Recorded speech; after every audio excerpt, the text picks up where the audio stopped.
I pretended to be unconscious in the hospital just to hear what my family really thought about me. It started 3 days after my motorcycle accident. The doctor said I was lucky to be alive, cracked ribs, concussion, broken leg, but I was healing faster than expected. By day 3, I was fully awake, but something made me keep my eyes closed when I heard footsteps approaching. My older brother Camden entered first. "Still out cold," he said to someone behind him. "Good," came my mother's voice. Maybe this will finally teach her a lesson. My heart stopped. What lesson? I mean, riding that death trap at 25? Mom continued. "She's always been reckless. Remember when she dropped out of law school? To become a paramedic," Camden corrected. Which, let's be honest, was probably smart. She never had the brains for law anyway. I lay there, perfectly still, as my family dissected my life choices like I was already dead. "The worst part is the money," Mom sighed. "Do you know how much this hospital stay is costing? And she has that bare bones insurance from her ambulance job. We could always just—" Camden's voice dropped lower. "Don't even say it," Mom hissed. "I'm just saying, if she doesn't wake up, the life insurance would—" "Stop." Mom's voice was sharp. "Someone might hear you." My blood turned to ice. They were discussing my life insurance, while I was lying right there. "Look, all I'm saying is, maybe this is a sign," Camden continued. "She's never fit in with this family anyway. Always playing hero,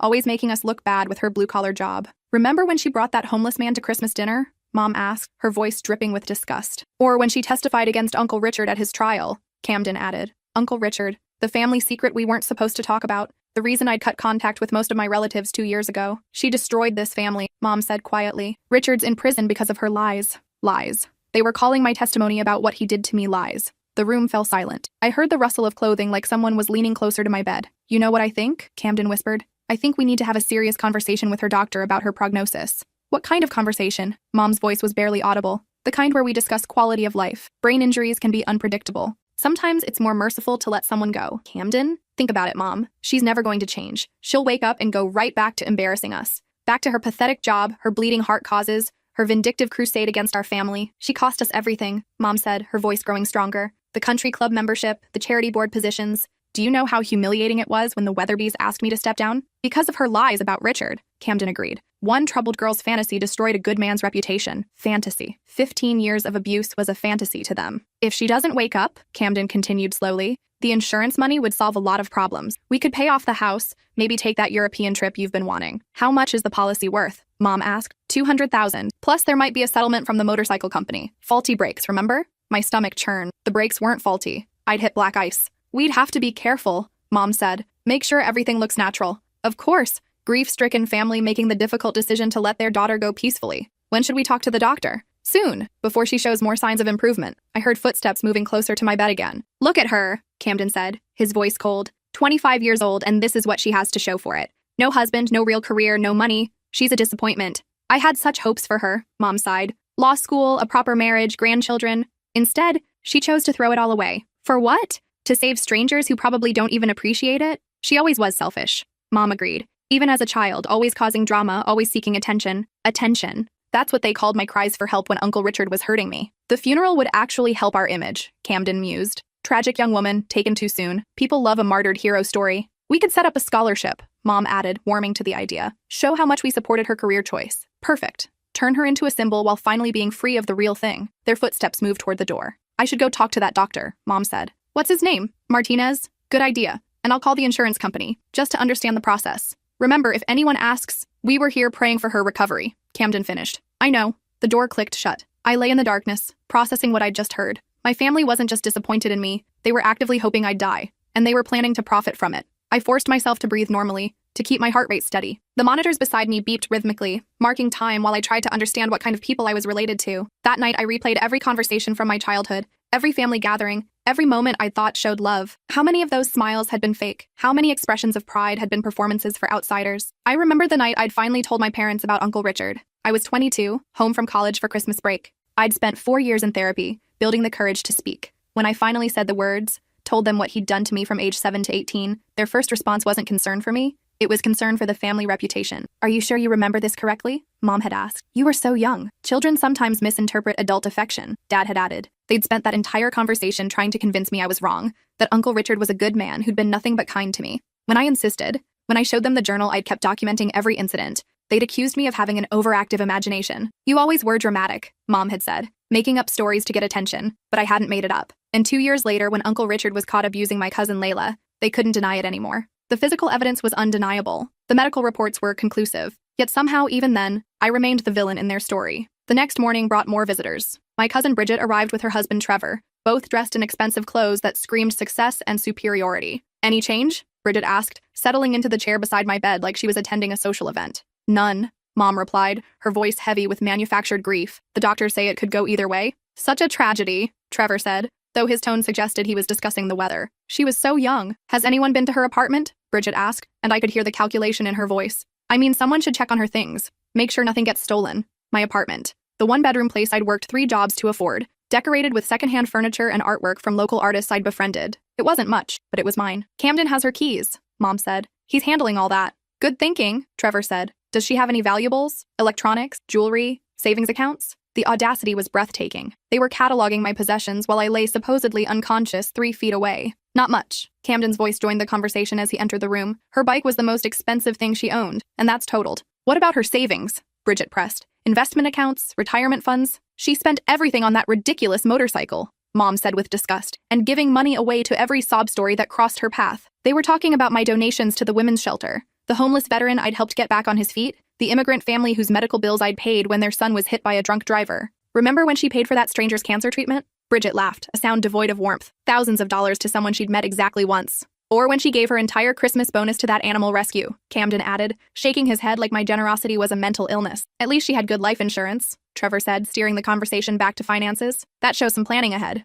"The EMT union required it," Camden explained, though I doubt she understood what it meant for her beneficiaries. "Who are the beneficiaries?" Bridget asked, trying to sound casual but failing miserably. "Mom and I are listed as co-beneficiaries," Camden said. "She set it up when she started the job, back when she still considered us family, before I'd testified against Uncle Richard, before I'd learned that truth was less important to them than reputation." "That's fortunate," Trevor said, the word hitting me like a physical blow. "At least something good can come from this tragedy." Fortunate. My potential death was fortunate to them. They stayed for another hour, their conversation drifting between fake concern for my condition and very real interest in my financial situation. They discussed funeral arrangements, memorial services, and how to present my life story in the most flattering light possible. For them, not once did anyone mention missing me. No one shared a fond memory. No one expressed hope for my recovery. They talked about me like I was already dead, like I was a problem finally being solved. When they finally left, I heard Mom whisper to Camden in the hallway, "Have you talked to Dr. Martinez yet?" "This afternoon," he replied. "I'm going to ask about her realistic prognosis and our options." Our options, not my options.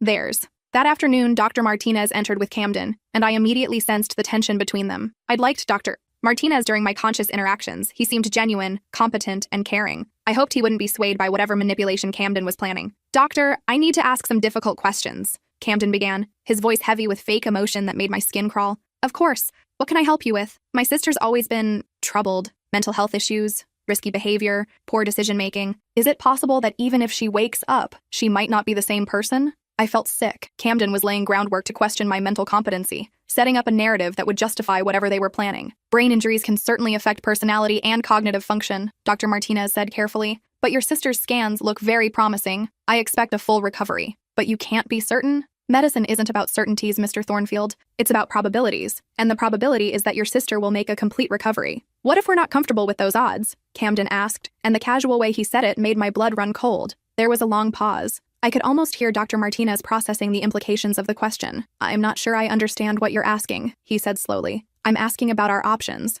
As her family, if we feel that the quality of life she might have isn't acceptable." Another pause. This one felt dangerous. "Mr. Thornfield, are you asking about withdrawing life support?" "I'm asking about all our options. Your sister isn't on life support. She's breathing on her own, her vitals are stable, and her brain function is normal. There's nothing to withdraw. But if her condition deteriorated, there's no indication that it will. In fact, I expect her to regain consciousness within the next day or 2. I could feel Camden's frustration radiating across the room like heat. "Doctor, you don't understand. My sister has a history of making poor choices, reckless behavior. She caused significant trauma to our family with false accusations against a relative. If she wakes up, she might continue down that destructive path." False accusations. 15 years of documented abuse were false accusations. "Mr. Thornfield, my job is to treat medical conditions, not to make judgments about patients' life choices. Your sister is recovering well from her injuries. That's all that matters to me. Even if she's a danger to herself and others? Has she been declared mentally incompetent by a court? No, but then she has the same rights as any adult patient. I'm going to check on her now. I'll ask you to step outside." Camden's footsteps retreated reluctantly, and I could hear his anger in the heavy way his shoes hit the floor.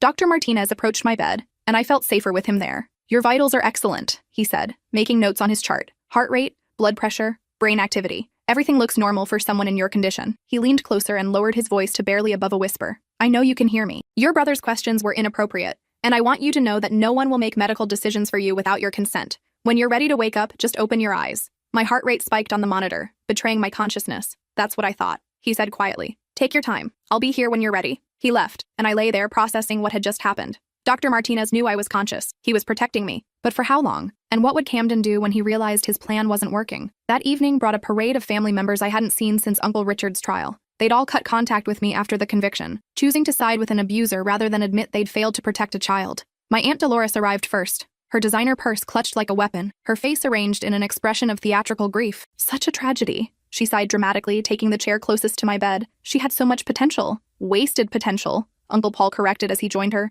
But maybe this is God's way of giving her peace. Peace from what? Mom asked, though I suspected she already knew the answer. From her demons, from the lies she told, from the guilt of destroying our family. They thought I felt guilty. They thought I was tormented by telling the truth about Uncle Richard. Richard always said she'd been troubled since childhood, Dolores continued, her voice gaining strength as she warmed to her narrative. Making up stories, seeking attention. He tried to help her, spent so much time with her, trying to be a positive influence. Positive influence. That's what they called grooming. The trial nearly killed him, Paul added, his voice heavy with manufactured sorrow. An innocent man, destroyed by a disturbed girl's fantasies. He's doing better now, though, Dolores said, brightening slightly. Prison has given him time to reflect, to forgive her for what she did to him. Forgive me for what he did to me. He writes to us sometimes, Paul said. Never bitter, never angry, just sad that she couldn't accept his love and guidance. His love. 15 years of abuse was love to them. Maybe if she doesn't wake up, it's for the best, Paul mused, his voice taking on a philosophical tone. She can't cause any more damage. And Richard could finally have peace, Dolores agreed.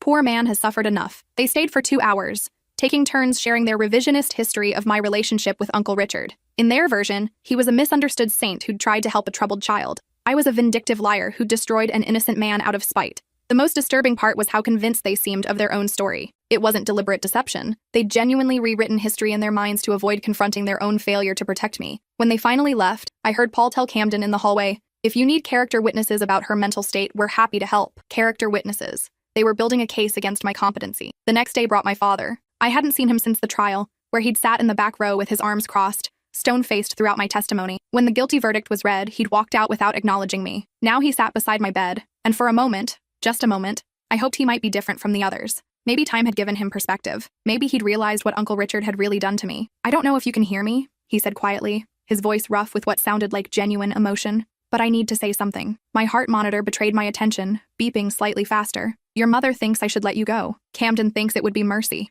Maybe they're right." The hope died in my chest like a snuffed candle. "You broke this family apart," he continued, his voice gaining strength. "My brother is in prison because of you. My wife can't show her face at church. My son has to explain to his colleagues why his sister destroyed our reputation. But I know why you did it. You were always jealous of Richard. He was successful, respected, accomplished, everything you weren't, so you decided to bring him down. Jealous of my abuser. The man who'd stolen my childhood was someone I was supposedly envious of. The worst part is that people believed you. A court believed you. But I know my brother. He's a good man who made one mistake. A mistake. Not mistakes. Not a pattern of abuse spanning over a decade. One mistake. He trusted you," Dad continued. "Tried to be a father figure when you needed guidance. And you repaid his kindness by destroying his life. Father figure." The irony was suffocating. "If you wake up, nothing changes. You'll still be the same vindictive, attention-seeking girl who destroyed our family for your 5 minutes of fame in court. 5 minutes of fame." 4 days of testimony about 15 years of abuse was fame-seeking to him. "Maybe it's better if you don't wake up," he said, standing to leave. "Maybe everyone would be happier." He paused at the door, then returned to my bedside. "I've already signed the papers Camden prepared. If your condition deteriorates, we won't keep you alive artificially. It's what's best for everyone." Papers. They'd prepared legal documents to ensure my death. "I should hate you for what you did to Richard," he said, his voice dropping to a whisper. "But you're still my daughter, so I'll just hope you find peace." After he left, I lay there trying to process the depth of their betrayal. My own father, the man who was supposed to protect me, had chosen my abuser over me. Not only did he refuse to believe what Uncle Richard had done, he was actively facilitating my death. The realization hit me like a physical blow. I was completely alone. Every person who was supposed to love me unconditionally had conditions, and I'd failed to meet them by refusing to be silent about my abuse. That night, a new voice entered my room. Female, professional, with the crisp confidence of someone accustomed to handling delicate situations. "Mrs. Thornfield, I'm attorney Patricia Walsh. You called about your daughter's situation?" An attorney. They'd hired legal counsel to help them kill me. "Yes," Mom replied, settling into the visitor's chair. "We need to understand our options regarding our daughter's care. I've reviewed the medical records you provided. Your daughter's condition is stable, correct? For now,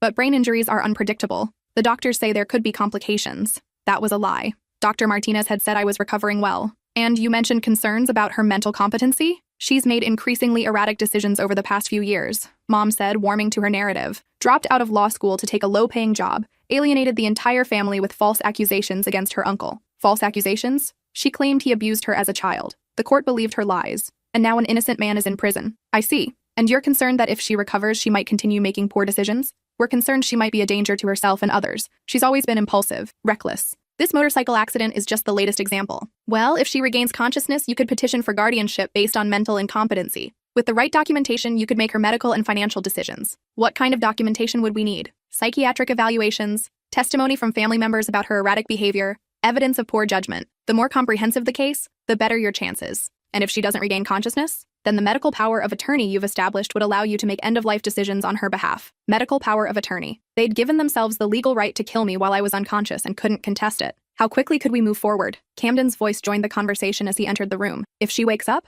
we could file a petition within days. The court would order an evaluation, and if she's found incompetent, you'd be appointed as her guardians. And if she doesn't wake up, that's a decision for you and her doctors. Some families choose to maintain life support indefinitely. Others feel it's more humane to allow natural death. They spent another hour discussing legal strategies, financial implications, and how to present their case for my incompetency. Attorney Walsh explained how to document my erratic behavior, which family members would make the best witnesses, and what kind of psychiatric evaluation would support their claims. When they finished, I understood the full scope of their plan. If I woke up, they'd have me declared incompetent and control every aspect of my life. If I didn't wake up, they'd let me die and collect the insurance money. Either way, they eliminated the problem I represented, but they'd made one crucial mistake. They assumed I was helpless, that I had no agency in my own fate. They were about to learn otherwise. The next morning, Dr. Martinez returned alone for his rounds. As soon as he entered the room, I could sense his tension. "I know you're awake," he said quietly, checking to make sure the door was closed. "And I know what your family is planning. We need to talk." I opened my eyes slowly, blinking in the fluorescent light that suddenly seemed too bright. "How long have you known?" I whispered, my voice hoarse from days of silence.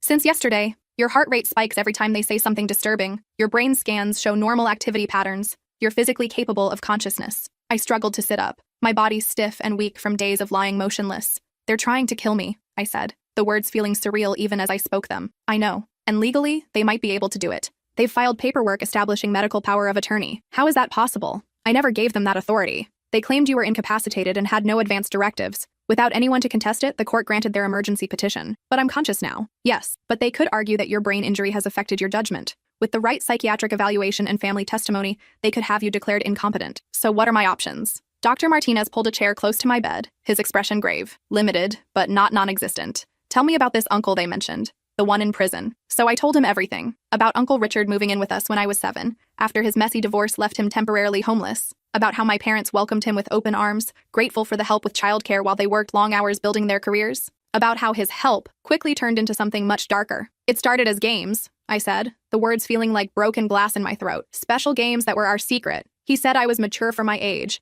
that I could handle grown-up activities other kids couldn't. Dr. Martinez listened without judgment, occasionally taking notes. By the time I was 10, the games had escalated. He convinced me it was normal, that all uncles did this with their nieces. When I got uncomfortable, he'd remind me how much my parents depended on him, how devastated they'd be if I caused problems. "Did you ever try to tell anyone?" "Once. When I was 12, I tried to tell my mom. She was getting ready for work, rushing around the kitchen, and I said that Uncle Richard made me uncomfortable." "What did she say?" "She said I was being dramatic, that Uncle Richard was family, that he loved me and would never hurt me. She said I should be grateful to have such a caring uncle." Dr. Martinez shook his head in disgust. "The abuse continued until I left for college at 18. Even then, he'd find ways to corner me during holiday visits. It wasn't until I was 22 and in therapy that I understood what had really happened to me." "What made you finally report it?" "My cousin Layla. She was 7, the same age I was when it started. I noticed him paying her the same kind of special attention. I couldn't let it happen to another child." "So you went to the police?" "First, I tried to warn my family. I thought if I explained what he'd done to me, they'd protect Layla. But they accused me of being jealous, vindictive, attention-seeking. They said I was making up stories to hurt Uncle Richard because I'd always resented his success.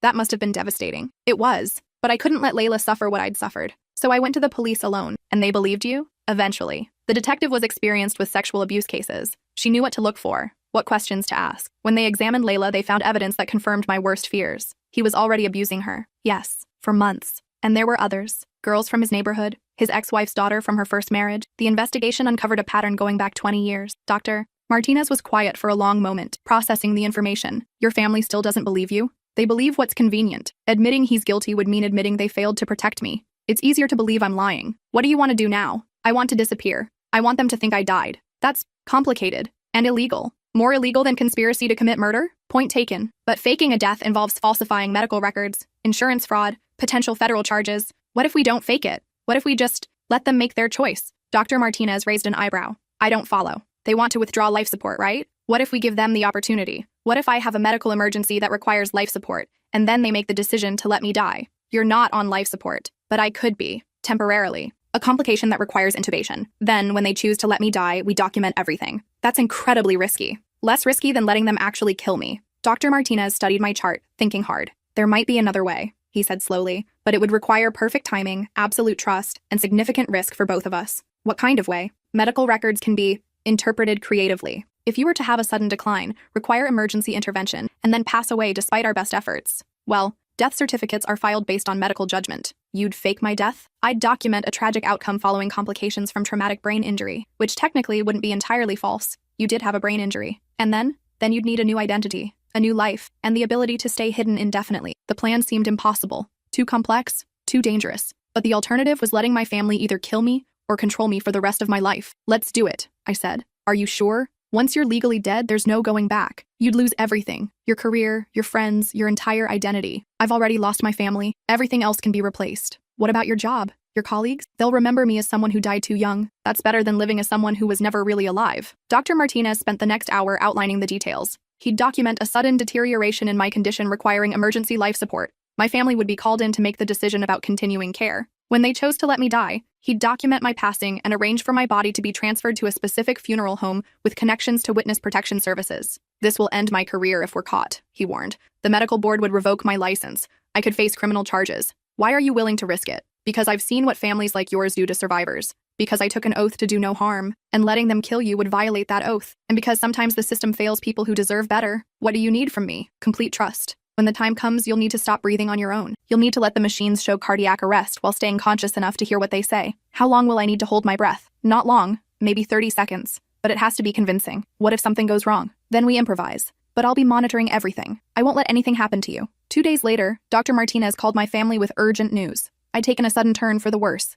Brain swelling had increased dramatically, requiring emergency intubation to protect my airway. They needed to come immediately. When they arrived, I was connected to a ventilator, heavily sedated according to my chart, but actually fully conscious. Dr. Martinez had coached me extensively on the procedure, how to stay perfectly still, how to let the machine breathe for me, how to remain unresponsive to stimulation. What happened? Mom asked, and I could hear the carefully controlled excitement in her voice. The brain swelling increased suddenly overnight, Dr. Martinez explained gravely. We had to intubate to protect her airway. She's in a medically induced coma now. What's the prognosis? Camden asked, trying to sound concerned but failing to hide his anticipation. Guarded. The increased pressure has affected vital brain structures. Even if we can reduce the swelling, there may be permanent damage. What kind of damage? Mom pressed. Cognitive impairment, personality changes, loss of motor function. She might never be the same person she was. I could practically hear their relief. What are our options? Camden asked. We can continue aggressive treatment and hope the swelling responds to medication, or... Dr. Martinez paused dramatically. Or what? Mom prompted eagerly. Given her prognosis and the likelihood of severe impairment, some families choose to withdraw life support and allow natural death to occur. Is that what you'd recommend? Camden asked. I can't make that decision for you. I can only provide information about her likely outcomes and respect whatever choice you make as her family. They asked to speak privately. Through my closed eyelids, I could sense them huddling together near the window, whispering urgent consultations about my fate. Doctor, Mom said finally, returning to my bedside, we've made our decision, and that is, we want to withdraw life support. It's what she would want. She always said she wouldn't want to live if she couldn't be independent. I'd never said any such thing, but I wasn't surprised they'd invent a conversation that justified their choice. She wouldn't want to be a burden, Camden added. This is the merciful thing to do. Merciful. Murdering me was merciful. Are you certain? Dr. Martinez asked. This decision is irreversible. We're certain, Camden said firmly. When can we proceed? I'll need to complete some paperwork, notify the ethics committee, and allow time for any family members who want to say goodbye. Tomorrow morning, we can begin the process. That night, Dr. Martinez came to check on me after the evening shift change. Are you ready for this? He whispered, checking to make sure no one was in the hallway. I squeezed his hand, the first voluntary movement I'd made in days. Tomorrow, when they withdraw the ventilator, you'll need to stop breathing on your own for about 30 seconds. I'll document cardiac arrest, then begin resuscitation efforts that will fail. From there, you'll be transferred to the morgue and then to our contact at the funeral home. What about my records here? They'll show that you died from complications following withdrawal of life support. Cause of death will be listed as natural. Brain death following traumatic injury. And if they want an autopsy, they won't. Your family has already indicated they want immediate cremation with minimal ceremony. Of course they did. The faster I disappeared, the sooner they could collect the insurance money and move on with their lives. One more thing, Dr. Martinez said. I've contacted someone who specializes in helping abuse survivors disappear. She'll be waiting at the funeral home to begin the process of creating your new identity. What's her name? Agent Patricia Wolf, FBI. She's been tracking your uncle's case and knows about your family's reaction to your testimony. The FBI was involved. This was bigger than just my family's greed. It was part of a larger investigation into how abuse survivors were silenced by their family. The next morning, my entire extended family gathered for my death. Aunts, uncles, cousins, people who hadn't spoken to me in years, suddenly appeared to witness my final moments. They arranged themselves around my bed like mourners at a wake, their faces carefully composed in expressions of grief that didn't reach their eyes. Dr. Martinez explained the procedure with professional gravity. When life support was withdrawn, my body would either resume natural breathing or cardiovascular function would cease. There was no way to predict which would happen. Before we begin, Mom announced, we'd like to say our goodbyes. One by one, they approached my bed with their hollow words of farewell. We love you. Rest in peace. You'll finally have the peace you've been seeking. Uncle Paul leaned close and whispered, so only I could hear, maybe now Richard can finally forgive you. Aunt Dolores squeezed my hand and said, we know you're sorry for what you did to our family. My father kissed my forehead and murmured, I hope you find whatever you were looking for. Camden was last. He gripped my hand and said loud enough for everyone to hear, we're sorry it had to end this way, but we know this is what you'd want. To be free from the pain you've been carrying. What I'd want. They were killing me for my own good. Are you ready to proceed? Dr. Martinez asked. We're ready, Mom said without hesitation. Dr. Martinez began the process of withdrawing life support. First, he discontinued the IV medications that were supposedly keeping me sedated. Then he removed the feeding tube. Finally, he began preparing to extubate me. Once I remove the breathing tube, we'll know quickly whether she can breathe on her own, he explained. And if she can't, Camden asked, then we'll make her as comfortable as possible while nature takes its course. The breathing tube was removed. This was my moment. I forced myself to remain completely still, to not draw a single breath, despite every instinct screaming at me to inhale. She's not breathing on her own, Dr. Martinez announced, watching the monitors that were showing the predetermined patterns we'd arranged. Around me, I heard the subtle sounds of relief disguised as grief, quiet sighs, shuffling feet, whispered conversations about how peaceful I looked. Heart rate is dropping, Dr. Martinez playing his role perfectly. Is she in pain? Mom asked, though her voice held no real concern. No, she's completely unconscious. This is peaceful. How long will it take? Camden asked. Not long now. Her heart rate is becoming irregular. I lay there holding my breath while counting seconds in my head. 30 seconds felt like 30 years, but I forced myself to remain motionless. I'm losing cardiac rhythm, Dr. Martinez said. I'm going to call it. He went through the official procedure, noting the time of death, documenting the cause, and explaining next steps to my family. We'd like to arrange cremation as quickly as possible, Camden said immediately. She wouldn't want a big funeral. She was always private about these things. Private. They wanted me cremated quickly so there'd be no chance of discovery. I understand, Dr. Martinez said. I'll have her body transferred to Morrison Funeral Home. They can handle all the arrangements discreetly. Morrison Funeral Home, the facility Dr. Martinez had arranged to facilitate my disappearance. For the next hour, I lay perfectly still while my family discussed funeral logistics around my corpse. They planned a small memorial service, chose the cheapest cremation package, and drafted a brief obituary that focused more on their grief than my life. The life insurance company will need a death certificate, Camden mentioned to Dr. Martinez. I'll have that filed within 24 hours, he replied professionally. When they finally left to begin making arrangements, Dr. Martinez waited another hour before approaching my bed. They're gone, he whispered. You can breathe now. I gasped, filling my lungs with air that tasted like freedom and terror in equal measure. How do you feel? Like a ghost, I said, my voice hoarse from the effort of staying silent. How does this work now? In about an hour, the funeral home will send a hearse. You'll be transferred in a body bag to their facility, where you'll meet Agent Wolf and begin the process of becoming someone new. What about you? Won't they investigate when they realize the death certificate was falsified? The beauty of this plan is that technically, I never falsified anything. You did stop breathing, your heart did stop, and you were pronounced dead based on the observable evidence. If questions arise later, I'll say there was a communication error about the timing of your recovery. That seems like a thin defense. It's better than the alternative, and Agent Wolf assures me that your family's actions are already under federal investigation. Once that becomes public, any questions about your death will be overshadowed by the criminal charges they'll be facing. They're really going to be arrested? Insurance fraud, conspiracy to commit murder, abuse of medical power of attorney. The FBI has been building a case since they filed that insurance claim before you were even declared dead. An hour later, I was wheeled out of the hospital in a body bag, loaded into a hearse, and transported to Morrison Funeral Home. The irony wasn't lost on me. I was being born again in a place designed for endings. At the funeral home, I was transferred to a secure room where I met Agent Patricia Wolf. She was younger than I'd expected, with kind eyes and a firm handshake that immediately put me at ease. Dr. Martinez contacted us about your situation, she explained. We've been investigating your family's activities since they filed the insurance claim. They filed it before I was actually dead? Camden submitted the paperwork and supporting documentation the same day they made the decision to withdraw life support.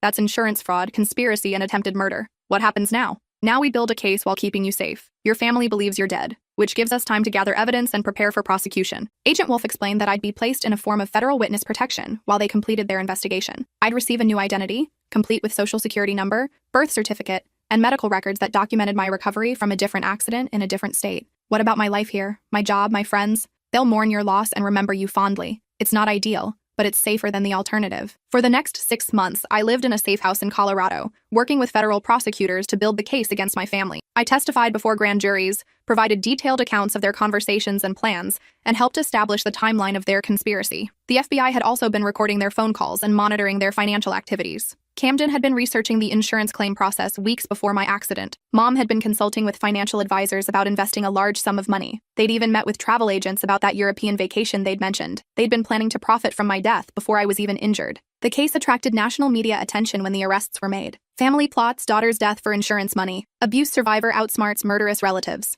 The woman who had to die to live. Camden was sentenced to 18 years for conspiracy to commit murder and insurance fraud. Mom received 15 years. The other family members who participated received sentences ranging from 5 to 10 years, depending on their level of involvement. Uncle Richard's parole was denied again, with my case cited as evidence of his continued danger to family members and the ongoing impact of his crimes. Dr. Martinez faced a medical board investigation, but was ultimately cleared of all charges. The board ruled that his actions were justified given the credible threat to patient safety, and he was commended for his courage in protecting a vulnerable patient. 2 years after my death, I testified at Uncle Richard's third parole hearing via secure video link. The parole board was shown evidence of my family's conspiracy and my continued need for federal protection. His parole was denied for another 5 years. I now live under the legal identity of Sage Miller in Oregon, working as a paramedic in a rural county where my skills are desperately needed. I've completed additional training under my new identity and earned certifications that allow me to serve as a flight medic for the region's helicopter rescue service. My new colleagues know me as someone who transferred from Colorado after a difficult divorce. They don't know about my past, but they know me as someone who fights fiercely for patients, especially those who are vulnerable or voiceless. The work is demanding, but fulfilling. Every life I save feels like proof that I made the right choice, that surviving was worth the cost of everything I left behind. Sometimes I get letters forwarded through the FBI from distant relatives who claim they always suspected something was wrong and want to reconnect now that the truth has come out. Some offer apologies for their role in ostracizing me. Others claim they were manipulated by the family members who are now in prison. I read these letters carefully, then file them away unanswered. Because the most important lesson I learned during those days in that hospital bed is that family isn't defined by blood or genetics. It's defined by the people who show up when you need them, who believe you when you tell difficult truths, and who protect you even when it costs them something precious. Dr. Martinez still checks in through secure channels, updating me on his continued work with abuse survivors and the protocols he's developed for identifying families who pose threats to vulnerable patients. Agent Wolf has become a genuine friend, someone who understands the complexity of survivor guilt and the ongoing challenge of building a new identity while processing old trauma. My new EMT partner, Quinn, doesn't know about my past, but has become the kind of friend I never had growing up. Someone who values honesty, courage, and genuine kindness over social status or family reputation. Last year, I helped save a teenage girl who'd been sexually abused by her stepfather. When her family tried to pressure her to recant her statement, tried to convince her to keep it in the family to avoid scandal, I made sure she had advocates who believed her. I made sure she had what I'd never had. Adults who prioritized her safety over their own comfort. The hardest part of my new life isn't the isolation or the false identity, or even the knowledge that I can never return to who I used to be. It's accepting that the people who were supposed to love me unconditionally were willing to kill me for money and convenience. But from that devastating truth came an unexpected gift, the absolute certainty that I'm stronger than I ever imagined. Strong enough to fake my own death, outsmart people who thought I was helpless, and rebuild my entire existence from nothing. Strong enough to save others. Every emergency call I respond to, every patient I help stabilize, every family I comfort in their worst moments is proof that sometimes the best revenge against people who try to destroy you is simply refusing to stay destroyed. My family thought they were eliminating a problem. Instead, they created someone truly unstoppable. Someone who learned that the most powerful thing you can do when people want you gone is to choose exactly how you disappear and exactly when you return. Even if returning means becoming someone entirely new. The woman they tried to kill is gone forever,